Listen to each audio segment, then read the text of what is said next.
মোহনখাল রামমানিকপুর জিপিতে প্রধানমন্ত্রী আবাস যোজনার জিও ট্যাগিং নিয়ে অনিয়মের অভিযোগ, বঞ্চিত প্রকৃত হিতাধিকারী।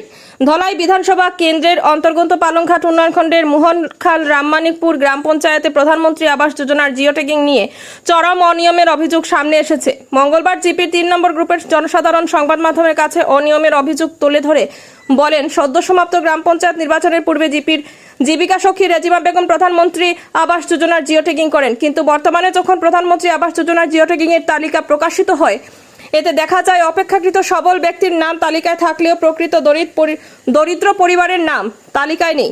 তারা বলেন, গ্রামের প্রায় 40টি দরিদ্র পরিবারের নাম তালিকায় অন্তর্ভুক্ত হয়নি। আর এভাবে প্রধানমন্ত্রী আবাস যোজনা থেকে প্রকৃত হিতাধিকারীরা বঞ্চিত হচ্ছেন বলে অভিযোগ। এনে বিষয়টি নিয়ে তারা ধলাইয়ের বিধায়ক নিহার রঞ্জন দাস ও পালংঘাট ব্লকের বিডিওর হস্তক্ষেপ কামনা করেন। তারা পুনরায় জিও ট্যাগিং করে বঞ্চিতদের তালিকায় অন্তর্ভুক্তির দাবি জানান। নিউজ ডেস্ক রিপোর্ট, শিলচর সংবাদ।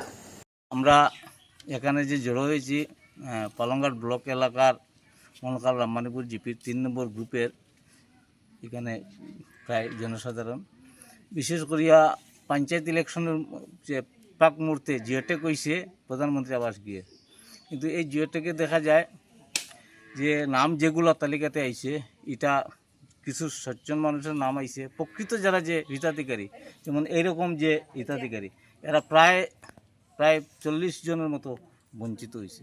তো আমরা এটাই যে দাবি যে আমরা এই বঞ্চিত বা নিরীহ দরিদ্র মানুষগুলোর যাতে পুনরায় জিওটেক করিয়া তারারে এই প্রধানমন্ত্রী আবাস যোজনার আওতাধীন করা হয়, এটা আমরা স্থানীয় আমাদের সম্মানিত এমএলএ মহোদয় ওনারও আমরা দৃষ্টি আকর্ষণ করি, আর আমাদের পালংঘাট ব্লকের যে বিডিও স্যার ওনারও আমরা দৃষ্টি আকর্ষণ করি, আর যাতে আমাদের এই বঞ্চিত লোকগুলা যাতে একটু সুবিধা পায়, এই জন্য আমরা দাবি করি।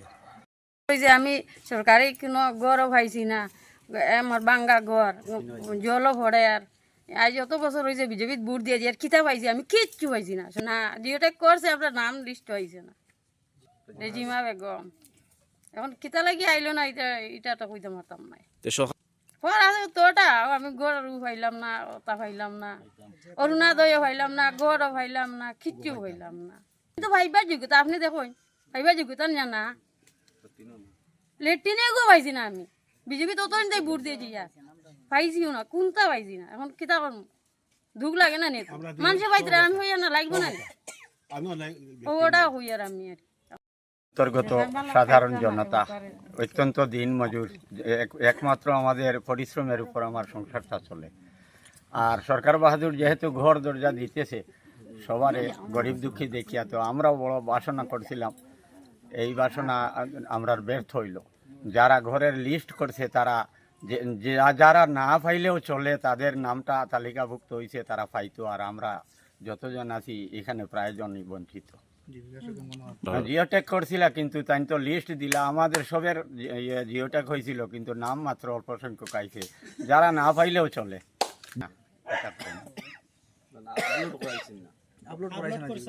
হয়তো তিনি আমাদের খেয়াল করছেন না কি, অন্যদিকে তাই ইচ্ছা মতো দিয়া দিতে।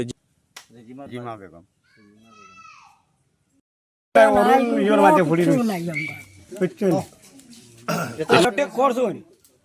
করার পরে গেছে আমার নামটা, আমার 4-5 বাড়ি এখানে নামায় না, বুঝছেন? এই নামটা না আমরা ইটা তলে দিয়ে যাই, গরিব বুড়ে আমরা পাই না। আর যারা ধনী তারা অরুণাদয় আছে, গরিব কইছে ওইলে তো নাম নাই, বড় নাই, ল্যাট্রিনও নাই, কোনো কিছু নাই। রাজিমা বেগম, হ্যাঁ ফট করিয়া দাদার আমি কষ্ট করাইয়া ফট করিয়া ও ভাই ভাই ও বা অনো অনো ফটো এক লো ফটো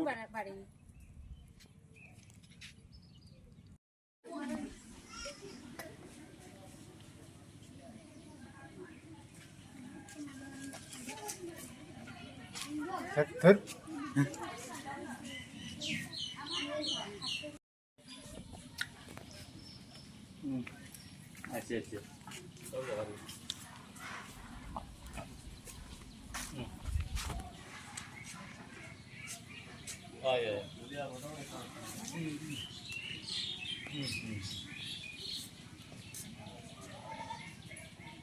হয়